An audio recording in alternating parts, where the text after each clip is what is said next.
출애굽기의 가장 중요한 구절을 우리가 이야기하면은 출애굽기 19장 5절 6절에 나오는 세계가 다 내게 속하였나니 너희가 내 말을 잘 듣고 내 언약을 지키면 너희는 모든 민족 중에서 내 소유가 되겠고 너희가 내게 대하여 제사장 나라가 되며 거룩한 백성이 되리라. 그러니까 출애굽기에서 우리에게 왜 하나님께서 이스라엘 백성을 부르셨는가? 두 가지 목적인데 바로 제사장 나라, 거룩한 백성이 된다. 그러니까 하나님께서 아브라함에게 명하셨던 복, 그 복은 바로 어떤 복이냐면 이스라엘이 그냥 단순히 뭐 재물이 많아지고 민족이 번성하고 넓은 땅을 차지하고 이게 하나님께 주신 복이 아니라 그 복은 구체적으로 이 나라가 제사장 나라가 될 것이다.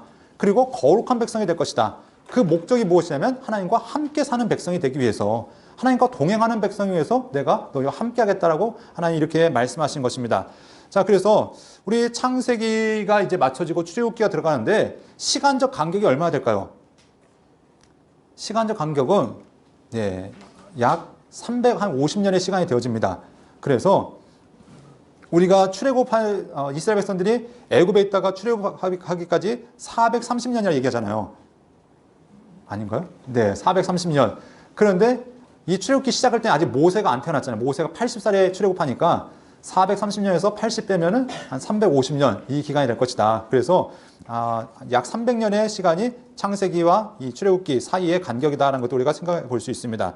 이름은 무엇이냐면 히브리어 이름은 쉐모트라고 이렇게 불러줄 수 있습니다. 벨레 쉐모트. 그런데 이게 뭐냐면 그것은 그 이름들이다. 그러니까 이것이 출애굽기 첫 절에 나오는 단어죠. 그 중에서 핵심적인 단어를 이제 제목으로 얘기하는데 헬라어는 헬라어 성경에서는 엑소도스 이렇게 얘기했습니다. 그게 무슨 의미냐면은 탈출, 출발, 밖으로 나갔다 이렇게 이야기를 하고 있는 것이죠. 그래서 이스라엘 백성들이 애굽에 살다가 이제 나온 이야기를 그를 뜻하는 제목을 그래서 엑소도스, 그리고 라틴어도 영어도 다 이렇게 출애굽이라는 의미, 탈출이라는 의미를 갖고 있습니다. 그래서 우리는 좀 더 구체적으로 출애굽기 해서 한자로는 출애굽기 해서 이렇게 불러지는데 우리의 한자 성경에서 우리 음을 따와서 출애굽기라고 이렇게 이름을 적고 있는 것을 보게 됩니다. 자, 기록자가 모세입니다. 이제 모세에 대한 이야기가 이 출애굽기에서 등장하죠. 그래서 이 모세가 이 출애굽기뿐만 아니라 창세부터 신명기까지의 1차적인 이제 기록자라고 우리가 볼 수 있고요. 배경을 보면 이스라엘 백성들이 70명이 애굽으로 이주했습니다. 그리고 70명이 시간이 지난 다음 어마어마하게 번성하는데 우리 민수기에 보면은 그 수를 계수하죠. 계수할 때 보니까 60만 3,550명. 그러니까 몇 배가 뻥튀기 된 겁니까? 아무튼 어마어마하게 이 수가 불어났던 것을 보게 됩니다. 그래서 이 약 350년 정도 흘렀는데 출애굽까지 한 430년의 기간이 이 창세기와 출애굽기의 간격이라는 것을 볼 수 있고요. 이스라엘 자손이 이제 번성했습니다. 그리고 큰 민족을 이루게 되는데 어떤 곳에서는 이렇게 얘기하죠. 하나님께서 이스라엘 백성들을 향해서 나라를 삼으시라고 얘기하는데 그럼 나라가 세워지기 위해서는 세 가지 조건이 있어야 된다고 얘기합니다. 오늘날 사회학의 개념을 가져와서 뭐라고 하냐면은 영토, 주권, 국민 이 세 가지 있어야 된다고 얘기하는데 이것은 오늘날의 개념이고 하나님의 백성은 약간 성경에서 말하는 개념은 그게 아니겠죠. 그런데 하나님께서 일단 약속의 땅은 이미 정해져 있습니다. 그 땅은 가나안 땅이고 그 땅을 향해서 하나님께서 이제 백성들을 이 애굽 땅에서 이제 번성시켰는데 이제 그 땅을 가기까지 율법이라는 하나님과 동행하는 이 땅의 백성들이 거룩한 백성으로 제사장 나라로 변하기 위한 그 계획들이 하나님께서 이제 광야에서 준비하고 있는 것들을 보게 됩니다. 이 배경을 보면은 이제 18왕조라고 볼 수 있습니다. 18왕조는 무엇이냐면 애굽의 왕조가 뭐 1왕조부터 뭐 몇십 왕조 이르기까지 있는데 고대 왕조가 지금부터 한 5,000년 전에 있었다고 얘기합니다. 주전 3,000년 전에 이집트가 왕조가 시작됐다고 얘기해요. 그래서 지금부터 한 5,000년 전에 이집트 역사가 시작되어지는데 그래서 아브라함이 활동했을 때는 한 12왕조 정도 됐다고 얘기하고 이 모세가 활동했을 때는 한 18왕조가 된다고 얘기하는데 그때 이제 왕조가 바뀌면서 이스라엘 백성들이 탄압을 받기 시작합니다. 그래서 이들이 무거운 노역을 하면서 백성들이 이제 노예로 전락하고 이 사람들이 아주 고난 가운데 있는데 특별히 남한 말살 정책이 펼쳐지죠. 이 남한 말살 정책이 언제 펼쳐지냐면 아론 때 펼쳐진 것이 아니라 모세가 태어나기 얼마 전에 펼쳐집니다. 그래서 이 모세가 죽을 위기에 있다가 이 모세가 태어난 것을 보게 됩니다. 기간을 보면 기록은 언제 되었는가? 1446년에서 1406년간 6년경에 언젠지는 정확히 알 수 없지만 출애굽 그 광야 시간 가운데 이 내용이 정리되지 않았을까 이렇게 보여주고 있습니다. 자, 출애굽이 언제 일어났을까? 이제 학자들마다 이제 두 가지 이야기를 합니다. 크게 성경의 근거를 보면은 1446년경에 이루어졌을 것이다. 왜냐하면 근거는 열왕기상 6장 1절 보면은 솔로몬이 성전을 건축하면서 뭐라고 얘기하면은 출애굽한 지 480년이 지났다라고 기록하니까 이것을 거꾸로 가면은 기간이 언제면 1446년이라는 거죠. 그래서 이때 성경의 근거에서 이때 출애굽했을 것이다 라고 얘기한 것이고, 후기 연대설이 있는데 이것은 이제 성경에 나오는 단어들을 얘기하는 거죠. 비동과 라함셋이라는 단어가 나오는데, 라함셋이 또 다른 얘기로 하면 람세스입니다. 그러니까 람세스라는 왕이 있죠. 성경에 보면, 성경에 역사에 보면은. 근데 이 람세스라는 사람이 주전 13세기에 활동했다는 거죠. 그러니까 람세스가 나오지도 않았는데 람세스라는 도시를 건설할 수가 있겠냐? 이게 말이 안 된다. 람세스가 있었을 때 이 도시가 건설됐을 것이다. 그래서 오늘날 뭐 나오는 영화들은 이 람세스를 근거로 해서 이때 배경을 이제 가지고 영화들을 만들고 이렇게 하는 것이죠. 자, 그래서 이 남부와 이제 북부 그런 이야기를 하는 것을 보게 되고요. 상부 이집트, 하부 이집트가 있는데, 네, 여기 보면은 상부는 우리가 생각하면은 위쪽이 상부일 것 같고 밑에가 하부일 것 같은데, 예, 밑에 지역, 여기 테베라는 지역이 있었고 저쪽에 하부 이집트 근처가 이제 멤피스, 카이로 이렇게 얘기하는데 그 지역인데, 이스라엘 백성들이 어디서 노예 사용을 했냐면은, 네, 상부가 아니라 이 하부 이집트에서 노예 생활을 한 걸로 이제 보여집니다. 그래서 고센 땅이 이 근처에 있었다라고 보여주고요. 자, 이집트 왕조를 보면은, 네, 왕조가 꽤 역사가 오래되죠. 그래서 주전 3000년경부터 쭉 오는데, 이제 우리가 보게 되는 왕조는 신왕조 시대입니다. 아브라함은 이 중왕조 시대에 활동했고, 이 신왕조 시대에 바로 이 모세가 활동하게 되는데, 이 18왕조를 여러분들 기억해 보시면은 이 18왕조에 대한 이야기를 뭐 인터넷 쳐보시면은 이야기들이 잘 정리가 되어 있습니다. 그래서 첫 번째 왕이, 이건 12왕조 얘기군요. 18왕조 보면은 아흐모세라는 사람이 이 사람이 이제 첫 번째 왕이었고, 그리고 아멘호텝이라는 사람이 이제 두 번째 왕이었는데, 이 투트모세 때 모세가 출생했는데 이 왕이 무엇을 명하냐면 바로 유아 학살 정책을 이제 명합니다. 그래서 모든 아기는 태어나면은 다 죽여라 이 명령을 내렸는데, 이 사람의 딸이 누구냐면 하세수트라는 딸입니다. 그래가지고 이 사람이 이제 딸인데, 이 사람이 누구랑 결혼하면 투트모세랑 결혼을 합니다. 둘이 결혼해서 이제 왕권을 이어받는데, 하세수트에는 결혼했지만 아들이 없었습니다. 아들이 없으니까 이 모세를 아이로 주었잖아요. 양자로 주었잖아요. 그러니까 제일 왕의 오를 유력한 사람이 누구냐면은 왕이 제일 서열 1순위가 누구냐면 모세가 되는 거죠. 그래서 나중에 이제 모세가 도망간 다음에 이 이제 또 다른 양자를 들여서 이제 배다른 자식이 투트모세의 배다른 자식이 이 이제 왕위를 이어받게 되는데, 그래서 투트모세 때 어떻게 되면은 여기가 이제 모세와 경쟁자가 되는 거죠. 네, 모세가 경쟁자가 돼가지고 모세를 죽이려 했던 왕. 그래서 결국 투트모세 때 이 사람을 죽이고 도망가게 되어지고, 아멘호텔 2세가 많은 사람들이 얘기할 때 이제 모세 10가지 재앙이 바로 이때 있었을 것이다. 그래서 10가지 재앙이 있었고 바로 이때 출애굽이 하게 됐다. 투트모세 4세는 이 아멘호텔이 죽은 다음에 이제 투트모세 4세가 이 광야에 있을 때 왕이 됐을 것이다. 이렇게 이제 역사를 이야기하게 됩니다. 그래서 이제 이집트 역사들을 한번 배경으로 보시면 성경 이야기와 이제 많이 연관이 되어지는데, 그럼 출애굽기 기록 목적을 보면 우리가 무엇을 보여주신가? 하나님께서 누구신지를 우리에게 보여주고 있다는 것이죠. 이 출애굽기를 통해서 창세기의 하나님이 바로 우리와 무관한 분이 아니라 그 세상을 창조하신 하나님이 우리를 이 애굽 땅에서 구원해내신 하나님이시다.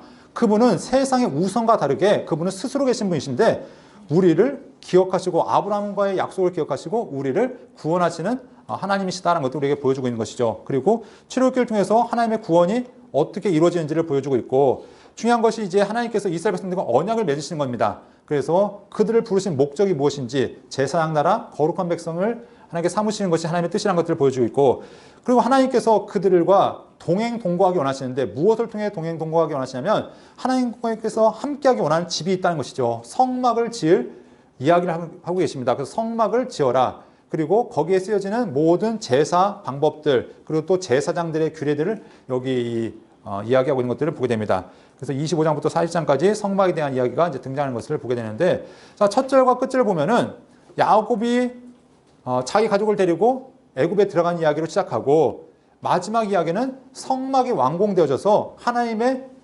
임재가 그 성전 안에, 성막 안에 가득했다라는 이야기로 이렇게 맞춰진 것을 우리가 볼 수 있습니다.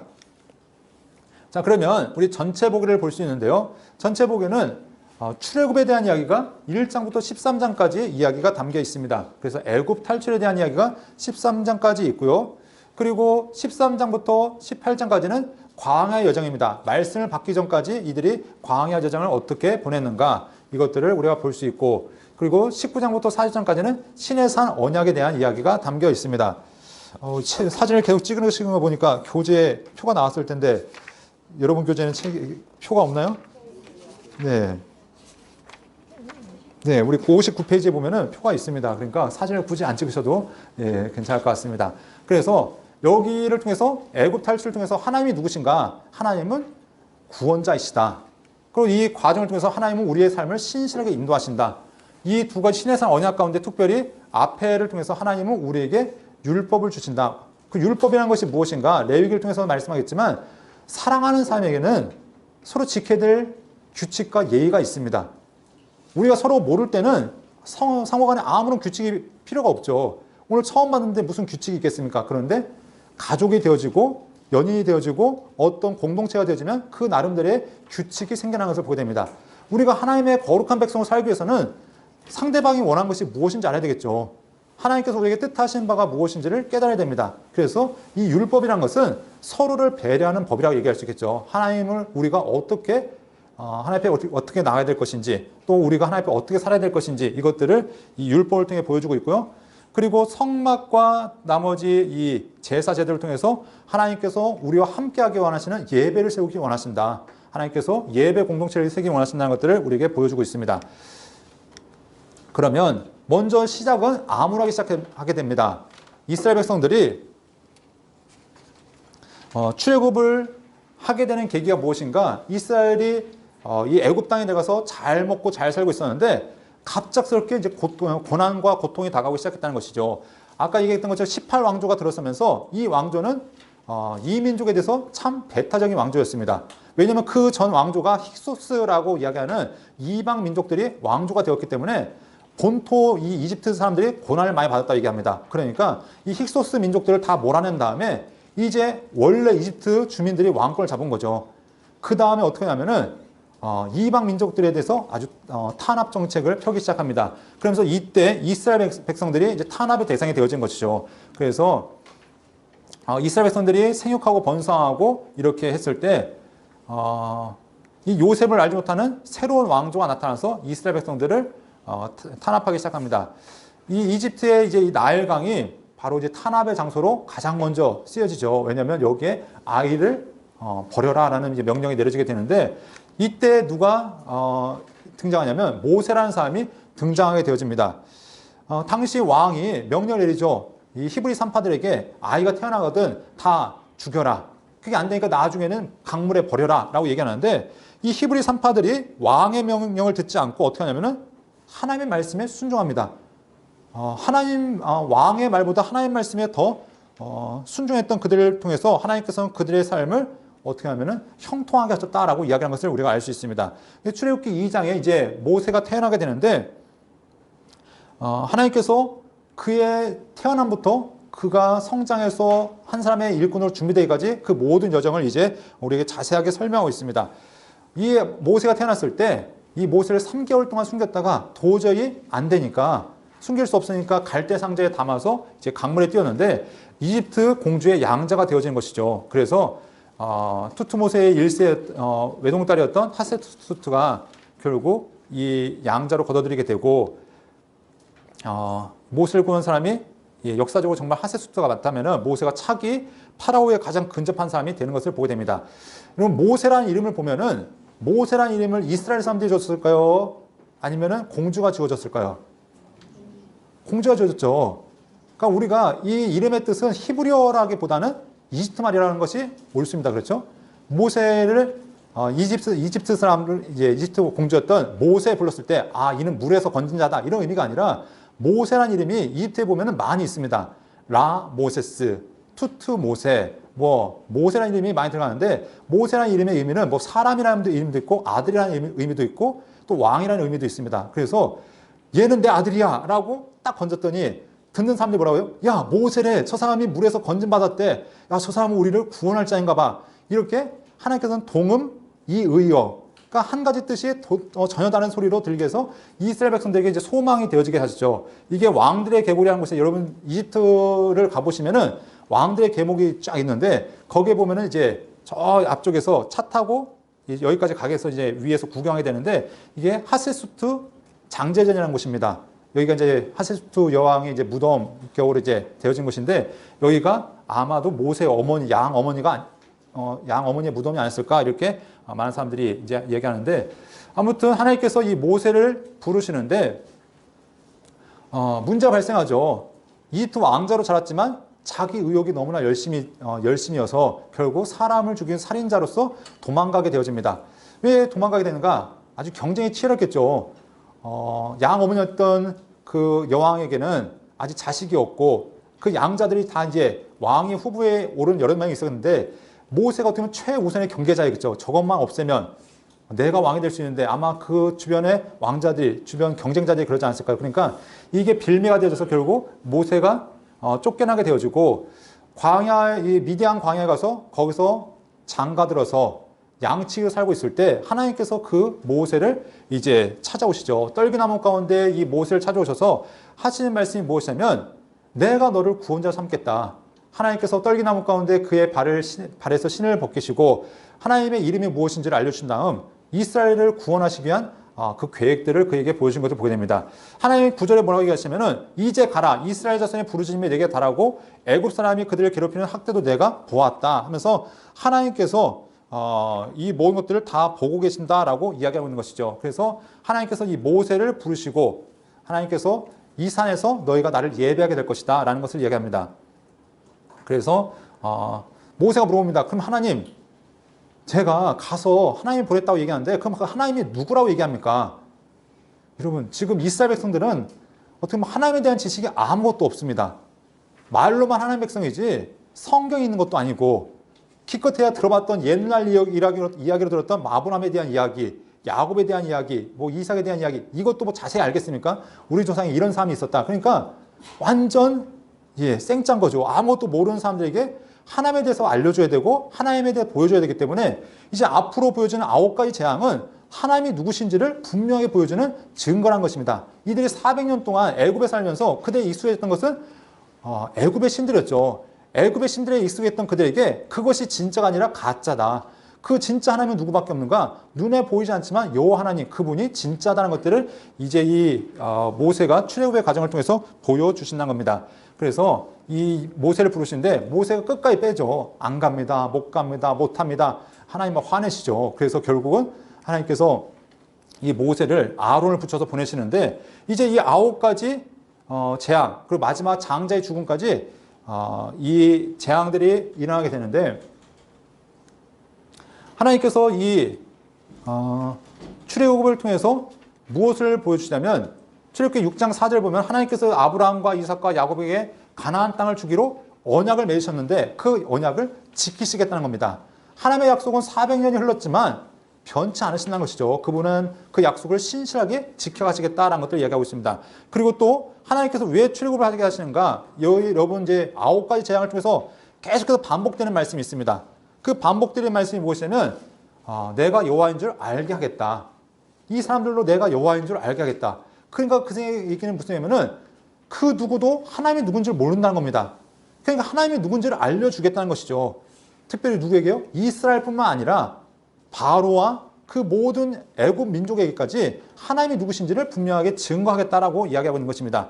이것은 단순히 이스라엘 백성에게만 주신 말씀이 아니라 모세에게도 주신 말씀이죠. 모세는 하나님을 잘 알았을까요? 모세도 하나님을 몰랐겠죠. 그러니까 이 모든 과정을 통해서 하나님을 알아가는 그런 귀한 과정이 된 것을 보게 됩니다. 그래서 그들을 하나님의 백성으로 삼고 하나님 여호와께서 그들의 하나님이 되시기 위해서 그들을 출애굽시킨다라고 말씀합니다. 그래서 끊임없이 저희가 나를 여호와인 줄 알리라. 그리고 하나님께서 스스로 있는 애굽의 우상들과 구별되는 것들을 우리가 끊임없이 우리에게 보여준 것을 알 수 있습니다. 나머지 9가지 재앙, 10가지 재앙을 제외하고 9가지 재앙은 다 압니다. 그렇죠? 피, 개구리, 악질, 독종, 우박, 메뚜기, 예, 파리는 아까 나죠. 네, 다시 하면은 피, 개구리, 파리, 악질, 독종, 우박, 메뚜기, 흑암, 장자의 죽음 해서 총 10가지인데 이 모든 하나하나가 결국은 다 하나님께서 애굽의 신들을 벌하시는 그 과정이라는 것이죠. 특별히 하나님께서 첫 번째로 타겟을 한 것이 나일강인데 나일강의 의미는 여러 가지가 있죠. 이스라엘은 이집트는 나일강의 산물이라고 얘기할 만큼 강 없이는 살 수 없는 이 민족인데 특별히 하나님께서 첫 번째 이 나일강을 벌하시면서 바로 행했던 일을 어떻게 보면 심판하시는 일이죠. 바로가 어떻게 했습니까? 그 나일강에 수많은 이스라엘 아이들을 죽였는데 그래서 첫 번째 재앙과 마지막 10번째 재앙은 이스라엘의 아들들을 죽였던 그 바로의 죄와 애굽의 죄를 심판하신 것을 보게 됩니다. 그래서 애굽의 그 나일강을 심판하시고 마지막 장자의 죽음을 하나님께서 통해서 애굽의 이 이스라엘의 장자를 죽이셨던 그 애굽을 또한 심판하신 것을 우리가 볼 수 있습니다. 그래서 이 개구리 재앙도 있고요, 이 재앙, 파리 재앙. 근데 이 파리라기보다는 풍뎅이로 보는 경우도 많습니다. 그래서 여러분 뭐 이집트 관련 영화를 보면은 막 풍뎅이가 막 기어다니면서 막 사람 몸에도 막 들어가고 그렇게 하는 거 보잖아요. 그래서 이 풍뎅이 재앙, 파리 재앙 이렇게 표현되어지는데 이렇게 파리를 얘기하고요. 가축의 돌림병, 또 악성 종기, 우박, 메뚜기, 또 암흑. 그래서 9번째 재앙을 통해서 이스라엘의 가장 큰 신이 무엇이냐면 태양 레라고 불려지죠. 그 태양을 벌하면서 하나님께서 유일하신 창조주이시고 진정한 이 땅의 주인은 하나님이시다는 것들을 보여주시고 마지막 장자의 죽음. 장자의 죽음은 태양의 아들이 파라오였는데 이 장자의 죽음을 통해서 진정으로 사람은 하나님이 될 수 없다. 진정한 하나님은 여호와밖에 없다는 것들을 우리에게 보여주고 있다는 것입니다. 6월절을 우리에게 이제 이야기하는데 6월절 말 그대로 건너뛰었다는 의미입니다. 무엇이 건너뛰면 죽음이 건너뛰었는데 어떤 자에게 건너뛰었냐면 바로 이 고센 땅에 살고 있는 백성뿐만 아니라 하나님의 약속을 신뢰했던 수많은 애굽 사람들까지 하나님의 말씀을 따라 양을 잡아서 그 피를 문인방과 문설주에 바르고 그 양의 고기를 구워 먹었던 모든 자들은 다 건너뛰었다는 것입니다. 그런데 이것은 이 출애굽기를 통해서 우리에게 예표한 바가 있는 것이죠. 바로 예수님께서 어떤 분을 오셨는가, 6월절 어린 양으로 오셨다는 것들을 우리에게 또한 예표하는 사건으로 볼 수 있다는 것입니다.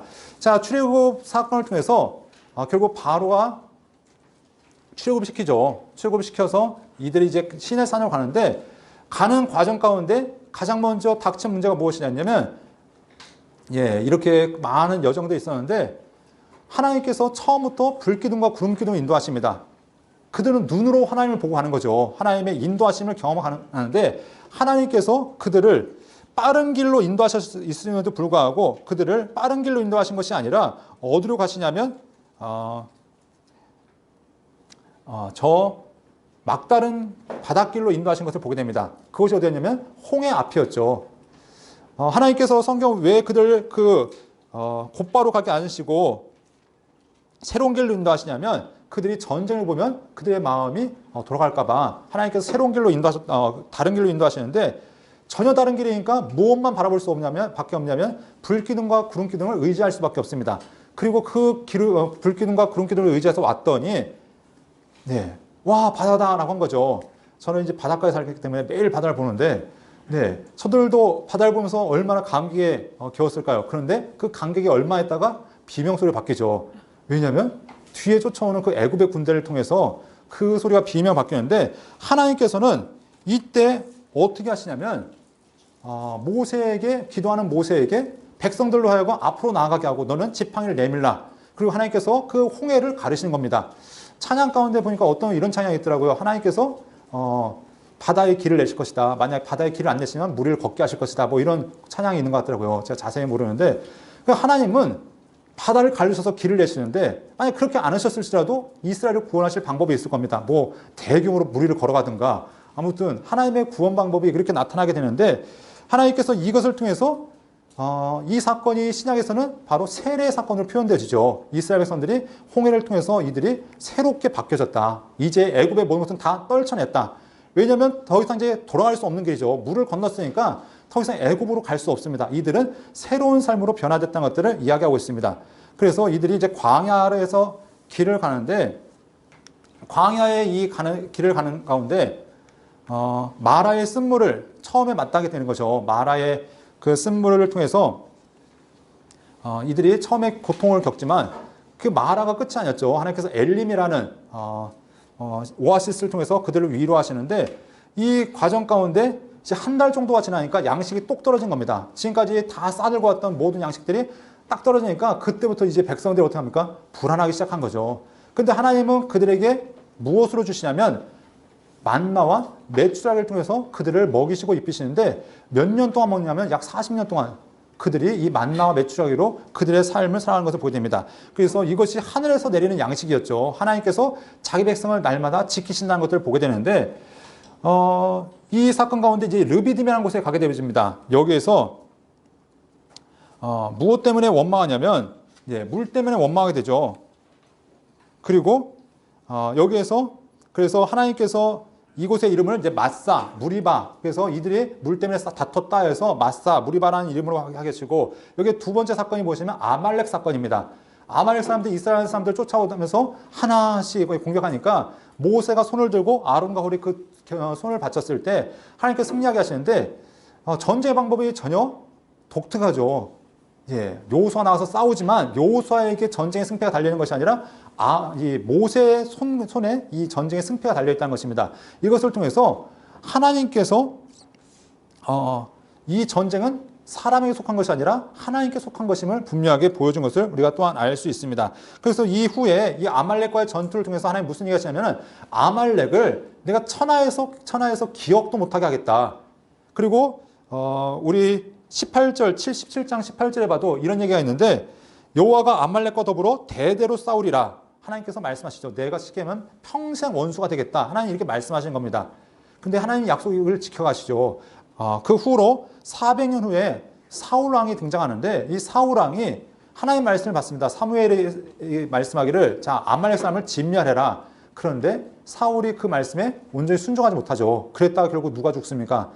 사울이 나중에 이제 죽게 되는데 우리 레위기에 보면은 하나님께서 진멸하라는 것은 반드시 진멸해야 된다. 만약 그것을 못하면 순종하지 못한 자가 하나님의 벌을 받게 될 것을 이야기하고 있는데 아무튼 사울은 1차적으로 실패했습니다. 그리고 또 600년이 더 흘러서 그러니까 1000년이죠. 하나님께서 이 말씀하신 다음에 1000년이 지나서 누가 등장하면 에스더라는 사람이 등장합니다. 모르드게 에스더가 등장했을 때 하만이 바로 누구였냐면 아각 사람. 그러니까 아말렉의 후손이었다 얘기하죠. 이 아말렉의 후손과 결국은 싸워서 불임절이라는 절기가 등장하게 되는데 하나님의 원수를 몇 년 동안 기억하셨냐면 1000년 동안 기억하였습니다.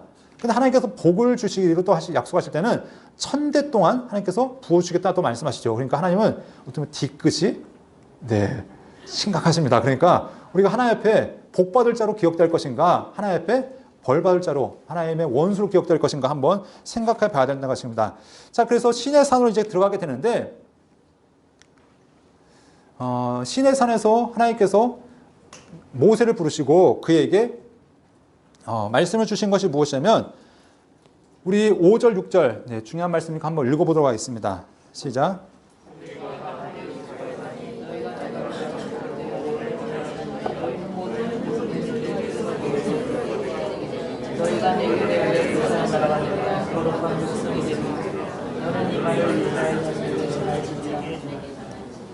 하나님께서 이스라엘에게 복 주기 원하시는데 그 복이 구체적으로 무엇인가? 너는 내 제사장 나라가 될 것이고 거룩한 백성이 될 것이다. 이것이 나랑 함께하기 위한 1차적인 원칙이고 이것을 통해서 하나님께서 이 백성들에게 복을 주시겠다고 말씀하십니다. 그러면서 우리가 잘 아는 이제 10가지 계명이라고 얘기하는 10계명이 이제 등장하게 되죠.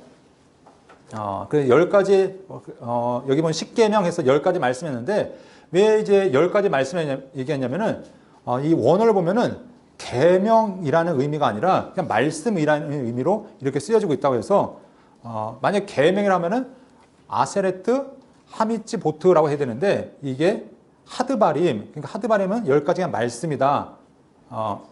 그래서 계명이 아니라 말씀이다라고 이렇게 많은 사람들이 얘기하는데, 근데 우리가 지금 전통적으로 그냥 10계명 했으니까 그게 의미는 다 통하겠죠. 그래서 10가지 하나님께 우리 주신 말씀이다. 이것을 얘기합니다. 그래서 하나님께서 이 10계명과 더불어서 이제 율법을 주시는데, 그 율법의 적용 원칙은 무엇이냐? 율법은 반드시 다 지켜야 된다. 하나라도 어기면 다 어긴 것이 된다. 알지 못하는 중에 어겨도 어긴 것이 된다. 그럼 율법을 왜 주셨는가? 이것은 첫 번째 우리가 죄인인 것을 깨닫게 되는 것이고, 또 우리가 하나님의 거룩하심 앞에서 죄로 가득 찬 우리의 모습을 드러내준다. 이것들을 이야기합니다. 그러니까 규칙이란 것은 어떤 일을 방지하거나 어떤 잘못을 예방하기 위해서 우리에게 주어졌습니다. 그러니까 우리가 신호등이 없으면 신호 위반이란 말이 안 돼요. 그렇죠? 신호등 자체가 없으면. 근데 신호등이 있으면, 신호를 빨간불일 때 건너가면 무엇이 됩니까? 신호 위반이 되어진 거죠. 그렇다면 신호등을 다 없애면 될까요?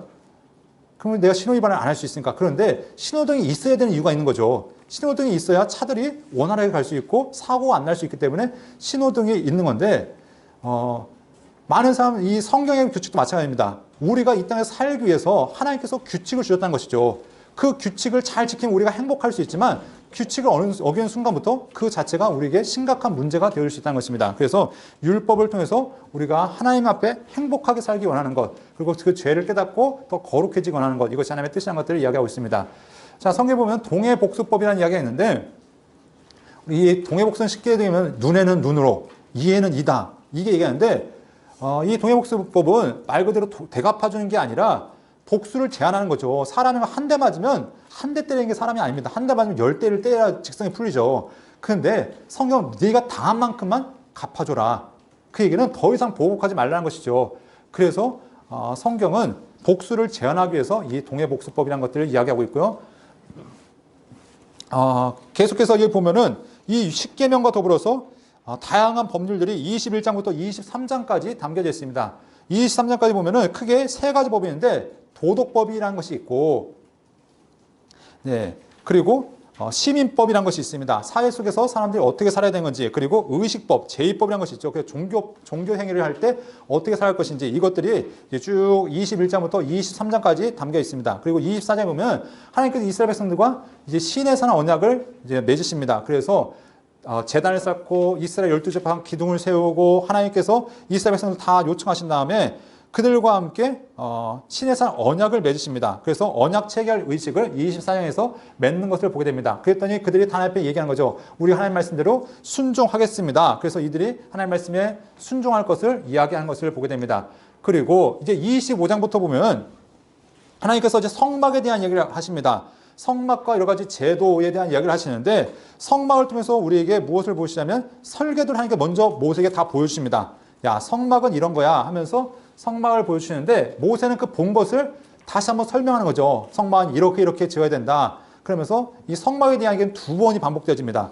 하나님께서 모세에게 알려주시는 내용이 한 번 있고, 또 뒤에 이렇게 지어졌다라고 해서 그 지어진 내용들을 언급하면서 두 번이 언급되는데, 이 성막의 그 여러 가지 규칙들, 그 성막은 무엇이고, 제단은 어떻게 되고, 거룩한 기름은 어떻게 되고, 그 성막과 관계되는 모든 규칙들이 25장부터 나오고 있다. 특별히 제사장 옷을 보면은 제사장은 대제사장과 일반 제사장의 옷이 구분되어집니다.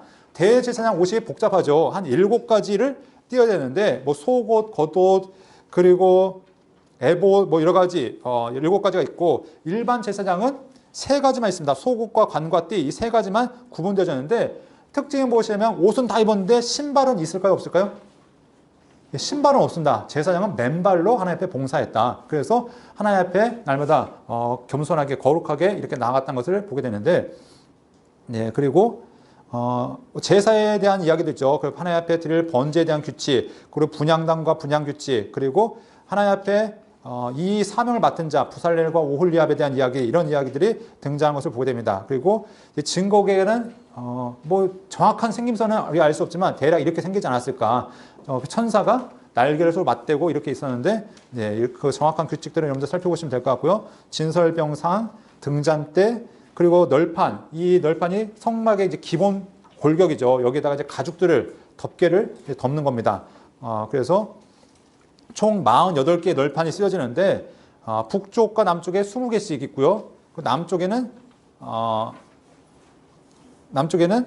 서쪽 변이 6개, 그리고 모퉁이에 2개 해서 이렇게 되어진다고 얘기합니다. 그래서 띠는 총 5개고 여기를 다 이제 금으로 쌌다 뭐 이런 이야기들이 있습니다. 성막이 이제 이렇게 되어지는데 이 방향이 원래 이쪽이 동쪽입니다. 지금 이제 방향이 약간 남쪽을 향하고 있는데 이쪽 해 뜨는 쪽을 동쪽으로 해서요.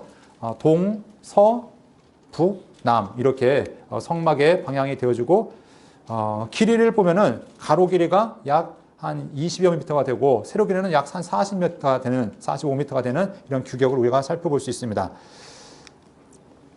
네, 여기 보면은 이제 성소는 총 덮개가 4개가 있는데 청색, 자색, 홍색, 가늘게 꾼 이제 천으로 첫 번째 덮개고 두 번째는 염소 털로 짠 덮개고 세 번째 보면은 붉은 물들인 순약의 가죽이 있고 네 번째는 해달의 가죽으로 해서 완전하게 방수 또 완벽하게 암흑 상태가 되어진 것을 보게 됩니다. 그래서 성막에 들어가면 유일한 불빛은 등잔대에서 나오는 불빛 외에는 아무런 불빛이 없죠. 또 분향대에서 반짝반짝하는 그 향 불빛 외에는 철저한 암흑인 것을 우리가 볼 수 있고요. 자, 이렇게 성막에 대한 이야기를 하나님께서 말씀하시고 있고, 네, 성소에 대한 여러 가지 규칙들, 네, 제단이 있는데 제단은 노수로 만들었는데 우리 민수기에 보면은 이 나중에 이 향로를 다단과 아비람의 그 고라 다단 아비람의 그 범죄 이후에 그들 향로를 펴가지고 이 뒤를 이제 감싸라는 이야기도 나옵니다. 그런데 일단 1차적으로는 노수로 이렇게 제단을 만들었다는 것을 얘기하는데 이 제단은 뿔이 있죠. 뿔이 있어서 여기에 이제 피를 바르는데 범죄한 자가 이 뿔을 잡으면 살아날 수 있는 근거가 되어집니다. 그러니까 고의로 죄를 짓지 않았다면 억울하게 했다면 여기를 잡으면은 살아날 수 있는 근거가 되는데 성경에 보면 이제 우리가 레위기에 보면은 정함과 부정함, 속됨과 정결함 이런 것들을 얘기할 건데 사람의 모든 죄는 다 모든 것들 다 타락시킵니다. 닿는 모든 것마다 다 부정하게 만드는데 사람이 닿아서 유일하게 부정해지지 않는 것이 무엇이냐면 제단입니다. 제단은 만지면 사람이 부정해진 것이 아니라 제단이 부정해진 것이 아니라 그 만진 사람이 정결하게 된다. 그러니까 하나님의 은혜가 이 제단에서부터 시작된 것들을 이야기하고 있습니다. 제사장의 옷 아까 설명했던 7가지로 크게 이제 구분되어지는데, 네. 여기 보면은 속옷과 겉옷, 겉옷 아래까지 구분했지만 속옷과 겉옷, 에봇, 흉배, 견대, 관, 금패 해서 이렇게 쭉 있고요. 보석들이 이렇게 가슴판에 있어 이스라엘 12지파를 상징했다 이렇게 볼 수 있고요. 분향단은 제단의 축소판입니다. 그래서 이런 배치를 보면은 그 제단이 있는 것과 서로 대칭을 이루어서 이 성막 안에 이 분향단이 있었는데 이 분향단을 통해서 바로 역시 분향단도 뿔이 있고 하나님 앞에 이 거룩해지는 이 예배를 상징하는 것을 우리가 볼 수 있습니다. 물두멍, 제사 드리는 자들이 성전에 오고 나가면서 이 씻는 것들이 있었고요. 자, 이렇게 하나님께서 다 이제 규격을 알려주셨는데 모세가 하나님 말씀을 받고 있을 때 이 땅에서 지금 모세는 시내산에서 하나님의 십계명 그 돌판과 또 하나님 말씀을 지금 다 이제 마음속에 새기고 있는 거겠죠. 그리고 전해주기 위해서 이제 준비하고 있는데 하나님께서 갑자기 야 내려가 봐라 네 백성들이 타락했다 말씀한 겁니다. 그래서 급하게 내려왔더니 어떤 일이 벌어지냐면 사람들이 이 금송아지를 만들고 있는 겁니다. 애굽에 보면은 황소 이제 소와 관계된 신들이 몇 가지가 있죠. 하토라는 신도 있고 아피스라는 신도 있는데 하토는 암소고 또 아피스는 황소입니다. 그래서 이스라엘 백성들이 이 황소 아마도 풍요의 신 이 아피스를 이제 황소로 만들어서 이렇게 얘기하는데 이 철기 시대에는 어떤 의미가 있었냐면 바알과도 직접적인 연관이 있었고 전쟁의 신으로서 또 번개와 폭풍을 부리는 신의 역할을 이 황소가 했다고 얘기합니다. 그래서 기후와 관계되어지고 여러 가지 의미. 그러니까 이스라엘 백성들의 출애굽 과정 가운데 여러 가지 자연 재해들을 경험했잖아요. 그러니까 여호와는 어떤 분이시나? 이 기후를 움직이시는 분이구나. 이 기후는 누가 움직였냐면 바로 바알과 또 이 아피스, 이 황소가 움직이는 거기 때문에 하나님이 이런 분이 아닐 것인가 이렇게 만들었던 것이죠. 그런데 우리는 금송아지라고 얘기하지만 성경을 보면 뭐라고 하냐면은 너희 하나님을 만들라라고 얘기합니다. 그러니까 이 사람들은 우상을 만든 것이 아니라 하나님을 만들었다는 것이죠. 근데 이들이 만든 것은 여호와 하나님을 만들고 있는 겁니다. 야, 우상 섬기기 위해서가 아니라 하나님을 더 잘 섬기기 위해서 자기가 가진 최선으로 금, 귀걸이, 가락지, 목걸이 빼가지고 정성을 다해 만들었습니다. 만약 여러분, 여러분들의 교회에서 자, 우리 성전 건축할 때니까 자, 금걸이 가져오십시오 하면 몇 명이나 가져올까요? 근데 이들은 정말 최선을 다했고 열정을 다했습니다. 그런데 하나님 보실 때는 무엇이었냐면 우상 숭배였다는 것이죠. 그러니까 하나님을 제대로 알지 못하는 것은 아무리 그들이 열심을 다했어도 최선을 다했어도 결국 하나님 앞에 범죄라는 것입니다.